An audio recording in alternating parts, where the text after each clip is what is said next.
Hello, everybody, and welcome to the Ginger Show. I am so excited today. I have Amber De La Garza here with us. She is a productivity specialist, and it's one of my favorite topics. So thank you, Amber, for joining us today. Yes, thank you for having me. I'm looking forward to chatting with you about productivity and business ownership.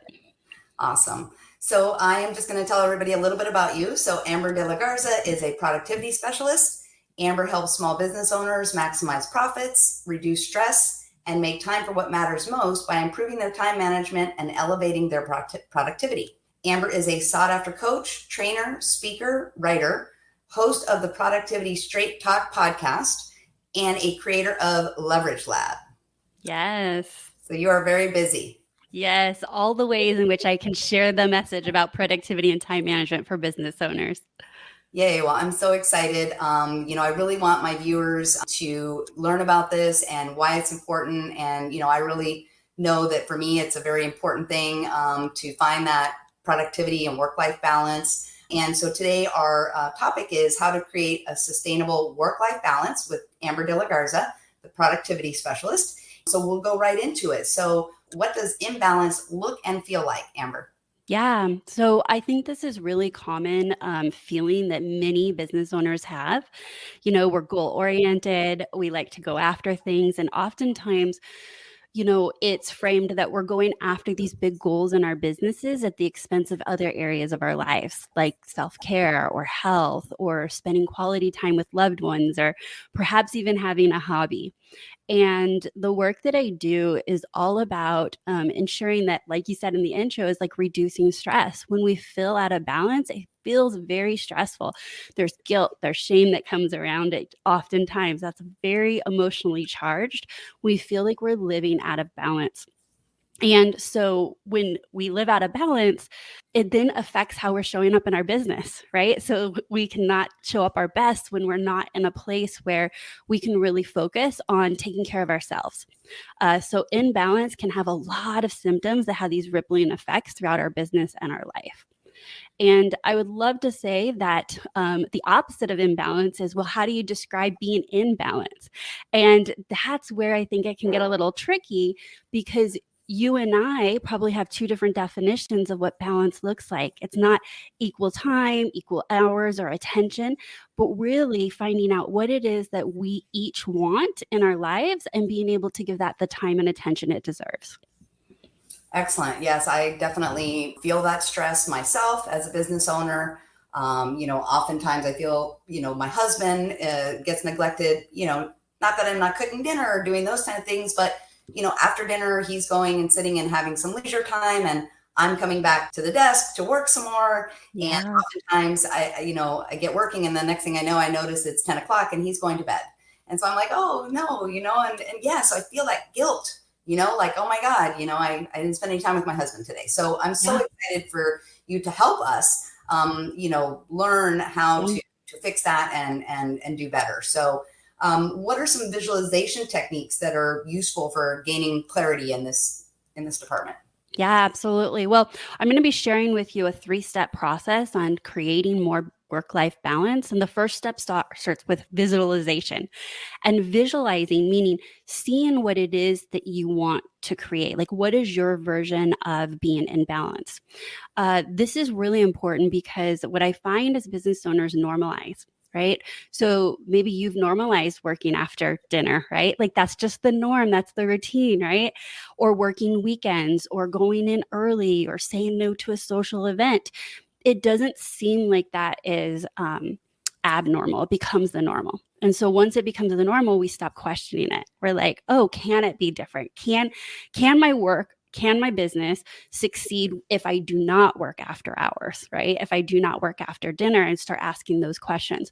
So the visualization is the part of like, okay, if I could wave a magic wand and I could say, you know what, balance to me looks like getting off at 3 o'clock when my son's out of school, being able to take all those random school holidays where it feels like the kids are never in school, right? Like, can I also not work those days?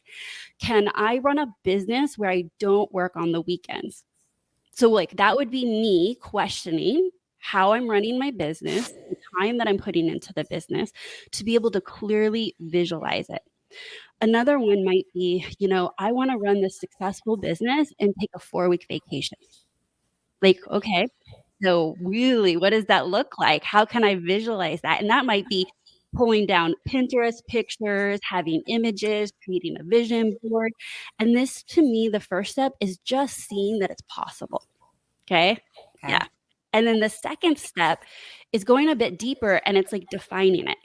So if I wanted to do a 4-week vacation, does that mean I want 4 weeks at one time? Do I want 4 1-week vacations? Do I want one on the beach and one in the mountains?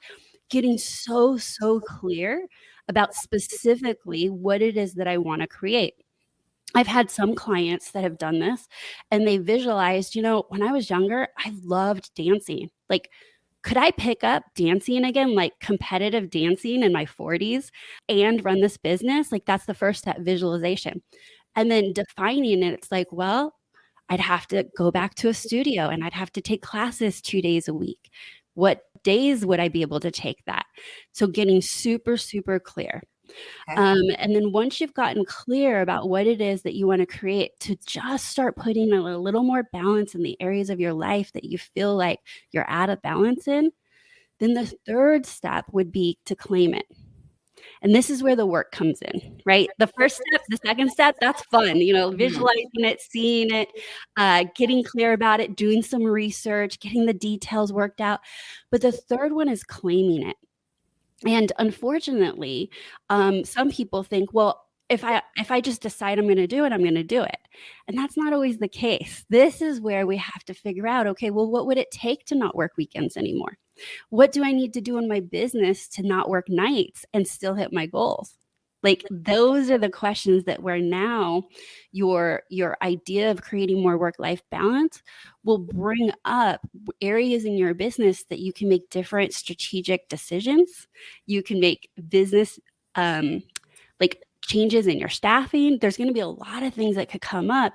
But the goal is that you start fixing those so that you can truly stop telling yourself it's not possible and start finding the solutions for it.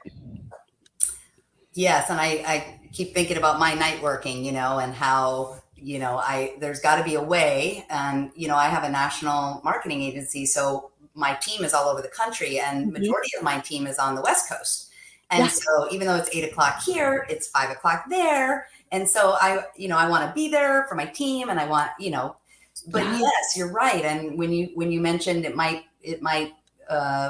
include like staff changes, Yeah. maybe getting some more people on the East Coast so that I'm not so worried about what the West Coast is doing, or have somebody on the East Coast. Yeah. So Yeah. yes, it And is another possible.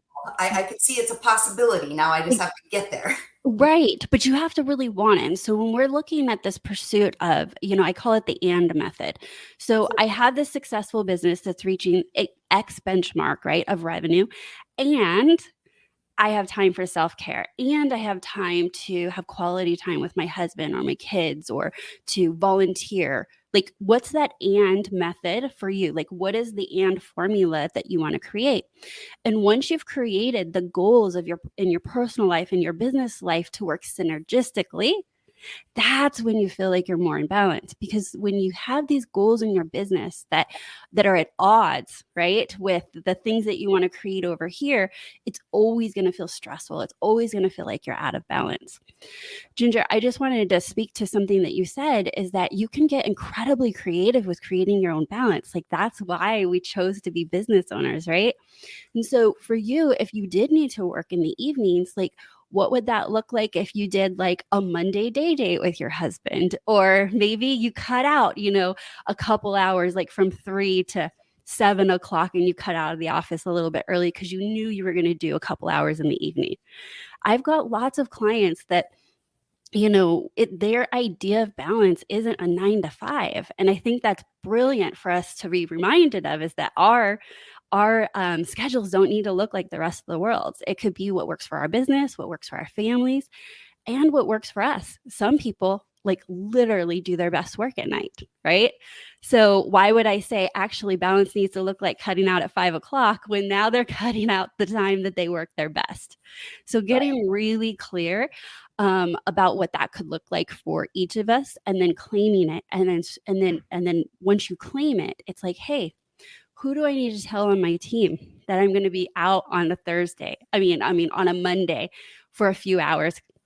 Who needs the cover? And start moving into finding the solutions, because I think the pursuit of finding your own balance is incredibly important, not just for ourselves and our soul, but for our business. Our business needs us to show up our best. And that's often when we feel like we're in balance in all areas of our life. Very true. So can you give me like 3 specific steps to create more balance in my life or in our Yeah. lives? Yeah. So I'll focus. So the 3 steps we're going to be like, first visualize it, then define it, then claim it. Under claiming it, I think that some great takeaways that everyone can leave today's show with is defining what your actual work hours are. There's something called Parkinson's Law. And whether you know it or not, you're living with it. Parkinson's Law states that tasks expand to the time given. And so long as your brain says, oh, if I don't get it done on Friday, I'll go back in the office on Saturday. So long as your brain says, okay, well, even if I don't get it done by 5 o'clock, I'll just sneak into the office after dinner. You're not putting these hard boundaries on your time, and our tasks expand. And we see this happening all around us. Have you ever had like a presentation where you started 3 weeks early and you're like, oh my gosh, I worked on the presentation like almost every day for those 3 weeks? Or you had a presentation and you started it 4 days before, and somehow that same presentation can get done in 4 days, or it can get done over a 3-week period. Is that tasks expand when we don't give them these confined deadlines. And that can work over a 3-week period, like I gave as an example, but it can also work in our day-to-day when we're looking at our schedules. There will always be more work. That'll bring me to tip number 2. Get at peace with your to-do list, because it's never going to go away. So when we decide we're going to work later, work longer, work after hours, it's always because there's just one more thing to do. So And the truth is, right, if we got what we wanted, like what we're kind of wishing, like, okay, I'll just get it all done, that's the day you're out of business.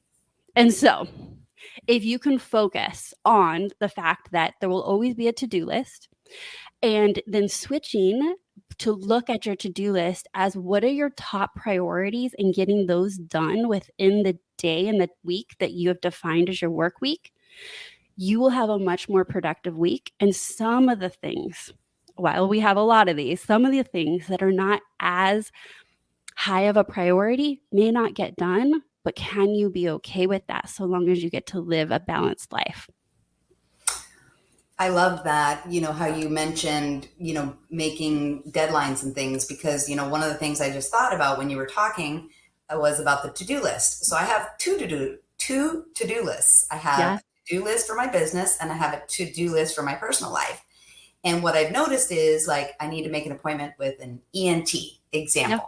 It's been on my to-do list for 3 weeks, and my assistant keeps saying, got to make that appointment. And it keeps getting pushed, Amber. And I think the reason is because I'm not putting a deadline on my own personal stuff. Yeah. I'm very good at putting deadlines on my team for the work stuff, making sure we're getting stuff done for our clients. But my personal to-do list, it doesn't need a deadline. We'll just do it when we can. But then it never gets done. That's right. Those are always the tasks that get rolled over. And to your point, the things that we often do for ourselves, whether it's personal or even in our business, because you and I both know there's tasks and projects that are wants. We want to do this. We know it could help the business. But when there's not that external deadline, and then we also don't create an internal deadline, like a deadline for it, those are the things that just keep getting rolled over. So by creating deadlines, either externally or internally, you'll always move things through your task list a lot faster. Yeah, that's great. I'm definitely going to implement that into my life, because I'm definitely, seeing that there's an imbalance, in the personal and the work stuff. So, and I can't help, we weren't going to talk about this, but I can't help to always coach. I have my coaching hat on. So one simple way, and I think this would be helpful for anyone listening too, that's why I want to share it, is I do a personal power hour during the week. So I have a business power hour, but a personal power hour, and it's all those random things. the bill didn't go through. You got to call during work hours. You got to make a doctor's appointment. You have to whatever. There's all these things that often have to be done within a business day. And instead of having those like creep up on your to-do list throughout the week, or they just roll over week after week, what I do is I compile them all because they're all those little pesky tasks, right? They're not really urgent. They're not really like really important. But if ignored, they start becoming stressful. So Mhm. I create an hour on my schedule. It's yellow on my calendar because that's personal. And I'll just power through all of those personal things. And that is a snippet of my own personal work-life balance because I get to do that during the workday and not feel stressed about it. And it supports my home life. I'm going to put that on my calendar. Personal power hour. And I'm going to get those Yes. pesky tasks done because they do, I do, like you were saying earlier about the shame and the blame and the guilt. And it's like, okay, why do I keep neglecting myself, Yeah. and, Yeah. and I love my business and, my clients. And so I prioritize them. But again, like you said, it can become detrimental if you allow it to keep going. Absolutely. So, I, this might be a redundant question, but why is it so important to claim this balance for yourself? Yeah, I think so. I'm going to share this with an example of a client of mine. Her name is Vita, and it goes back to her wanting to dance. So she professionally danced. She runs a successful business with about 7 employees, and she just was feeling burnt out. She was working a ton. She started working with me, and one of the things I asked her was like, "What would bring you more joy? What would make you feel like you're more in balance between your personal life and your work?" Because she's a mom of 2, a wife, like she's all the things. And she's like, I feel like I got that handled, but there's still something missing. And when we got to the root of it, it was like she wasn't pouring into herself at all. Everything was for her business, for her loved ones. And I think a lot of us can relate to that. Mm-hmm. I said, okay, so what would that look like? So that's the visualization. She's like, oh my gosh, if I could get back into like those costumes and on stage and dance, like that just like fuels my soul. Okay.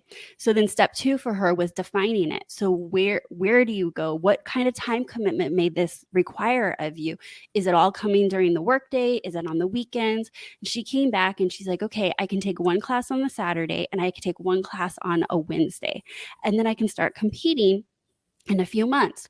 So then she had to claim it. And she goes back to her schedule and she looks at it and says, okay, is it possible to take 3 hours off on a Wednesday morning? And who does she need to let know on her team? And how does she need to readjust her schedule? And she did it. And I'm telling you now, I get to see pictures of her dancing and competing again. But to answer your question, why does it matter? If you ask her, she's like, I'm a better business owner. I'm a better mom. I'm a better wife because I was able to really decide what it is that I needed. Right. And Right. then I get to be my best to pour into other people.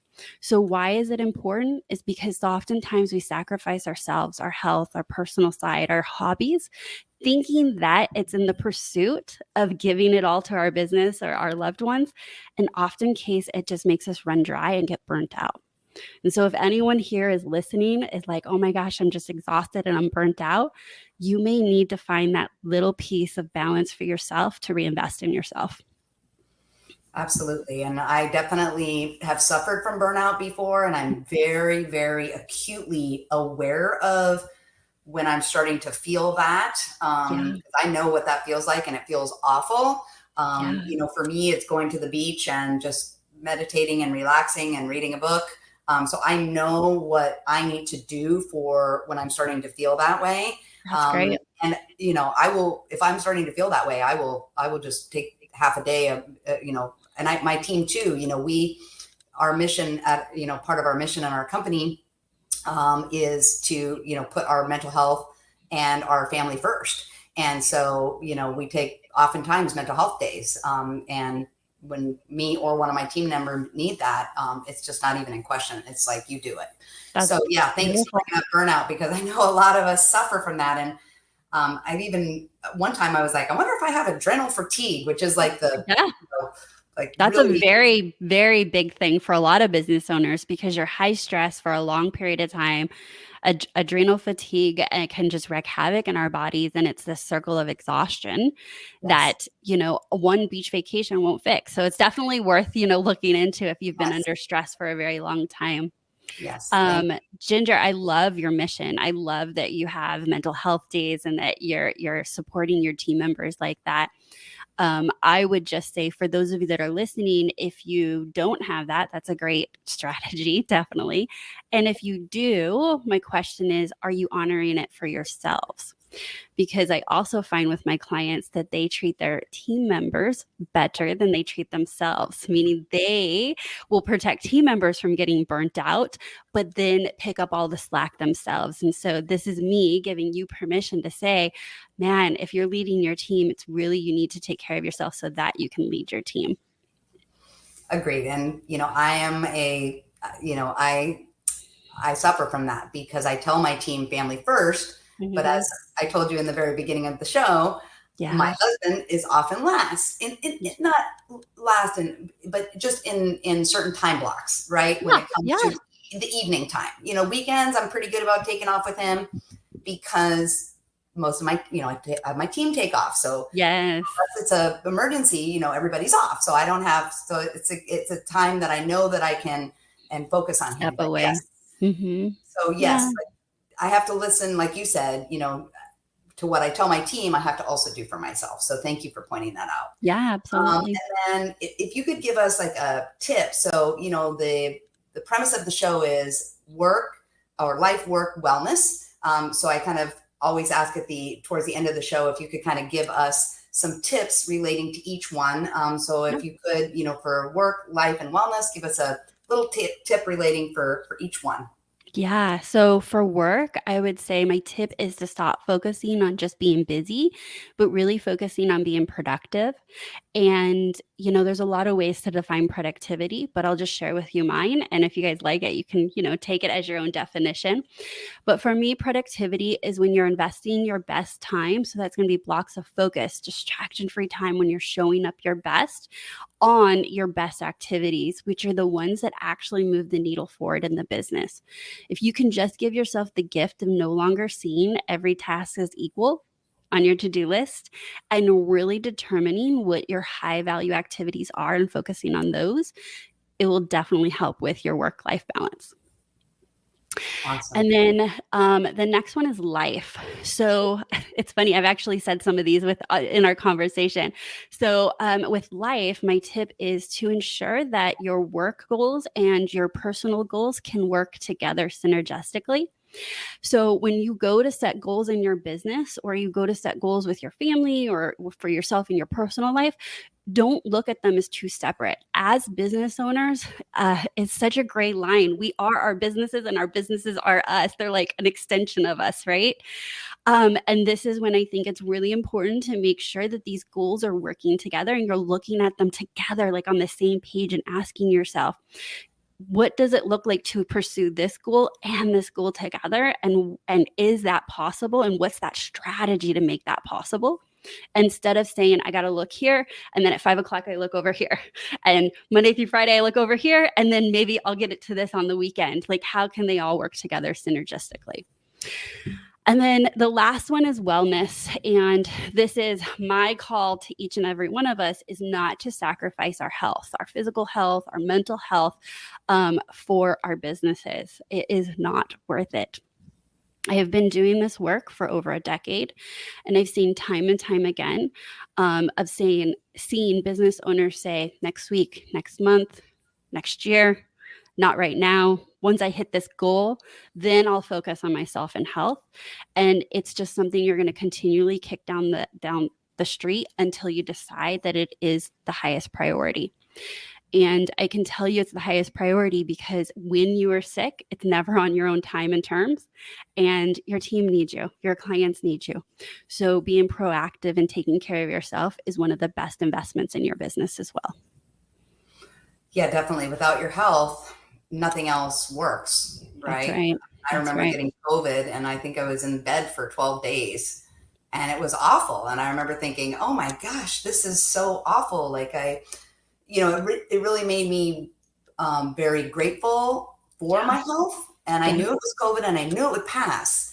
Yeah. But that 12 days was very much, made me kind of just reevaluate my health in general, because it made me realize, if you get sick for anything or you have a chronic illness, boy, does it sure affect your ability to work, take care of Yeah. your family, everything, right? Yeah. Yeah. So like yourself, I also got COVID in 2021 and I was hospitalized. I was in out of my business for 2 months. Oh my gosh, I didn't know that, Amber. I'm so sorry. Yeah, and I actually have an episode on my podcast about how my business survived in my absence. There's a lot of business lessons in there of like, what can we do? Because things are going to happen, whether it's your own health or a loved one gets sick and is in the hospital, or just there's so much uncertainty with Children. life, I right? have team members that have children that have been ill. Yeah. And so in that episode, I share a lot of the strategies of like, well, how did my business survive? And it was about the building blocks of years of putting the team together and systems together and having an emergency backup plan. So if anyone's interested, you can find that definitely on my podcast, Productivity Straight Talk. We always think it's not going to happen to us. And I will tell you, I also didn't think it was going to happen to us, but I was happy that we had some sort of plan in place so that the business did not crumble with something not so unknown like you for 12 days too is a long time to be out of the business and MIA from your team. Yes, we learned so much from COVID, didn't we? Not just Yeah. about, our own health. I had no idea. I mean, you got it really bad if you were Yeah. hospitalized, but, it's not just, it was, for me also, it was a financial wake up call because Yeah. I was like, okay, everyone's businesses was suffering and I didn't have any emergency, as you just mentioned, have the emergency plan in place for me being out sick. For me, thank God we got the PPP loan, but that was, really helpful. But, it wasn't just the PPP loan. It was me realizing, oh my gosh, I don't have a financial emergency plan if thank God, Yeah. a lot of my clients are in medical, so I wasn't as affected as bad as a lot of my friends that have Yeah. businesses. But yeah, having that emergency backup plan, I think, is so important for everything, for financial, for health, Yeah. When and we talk about wanting to reduce stress, like we keep thinking it's not going to happen to us, but I think nobody would have thought 5 years ago there would have been a world pandemic. So I hope that we can learn from this to say like we never know what's going to happen. And unfortunately, until you decide that that is the priority, is creating that plan, and that is the priority to create the processes and procedures, those are the things that do keep getting kicked down the curb for other, high value, high priority items. And really, when you need them, those are the high priority things is that plan. So yeah, I would encourage anyone to get that on their projects list for sure. fantastic. Well, thank you so much. I wanted, before I wrap up, to know if there was anything else that you wanted to add for us today. I would love for you to share with us how my viewers can, hire you, find you, follow you. If you want to just give us those details real quick, so that everybody Yeah. knows how to reach out to you. Absolutely. So you can find me over at amberdelagarza.com is my website. And I serve my clients in two really focused areas, which is private coaching, peak performance coaching. And then I have a group coaching program called Leverage Lab. I also have a podcast called Productivity Straight Talk, and we are going on over 5 years of talking all things business strategy, time management, productivity. And I'd love for you to, tune in if you listen to podcasts. And then the place I hang out most is Instagram, and that's Amber_De La Garza. Awesome. Well, again, guys, follow Amber. She's amazing. She inspires me. This is why I asked her to be on the show. She's somebody that, as a business owner, and I like to think of myself as pretty organized, but I read stuff that Amber shares, and I'm just like, oh my gosh, like.